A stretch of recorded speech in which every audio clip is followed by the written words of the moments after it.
This is the spleen, which is situated in the left hypochondrium between the fundus of the stomach and the diaphragm. It is almost tetrahedral in shape. It has got a medial end, a lateral end. The medial end is rounded and directed backwards and medially. It lies opposite the spine of 10th thoracic vertebra, lateral to the spine of the 10th thoracic vertebra, 3 to 4 centimeters away from the midline. Then lateral end is more so in the form of a border directed downwards, forwards and laterally. It lies in relation with the left colic flexure.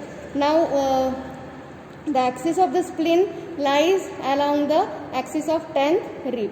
Its length is 10 centimeters, its breadth is almost 5 centimeters and thickness is about 3 centimeters. It weighs about 150 grams.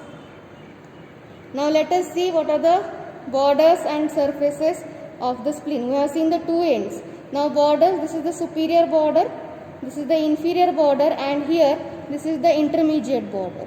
The superior border is peculiar because it is lobulated, you can see, or it is notched. So this is the superior border. Superior border separates this concave gastric impression from this diaphragmatic surface. Inferior border separates this renal impression from again the diaphragmatic surface, and inferior border separates the hilum and the gastric impression from the renal impression. Now the intermediate border separating these two surfaces along with the hilum.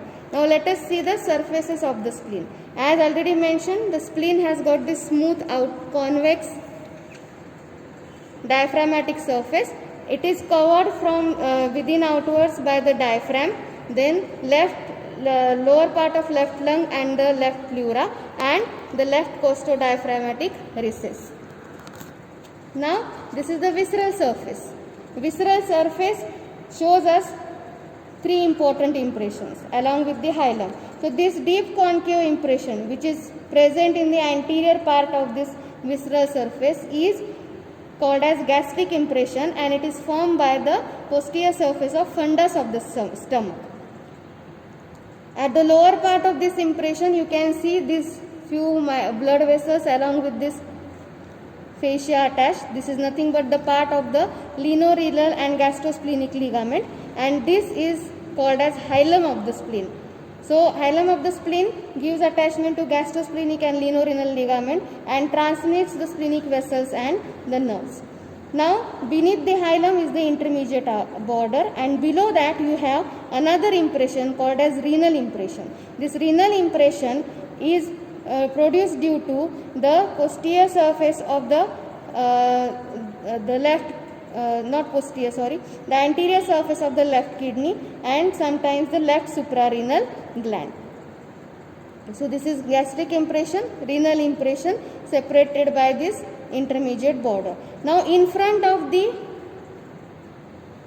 this hilum you can see this is the colic impression which comes in relation with the left colic flexure. Sometimes between the colic impression and the lateral end of the hilum, a pancreatic impression is also present.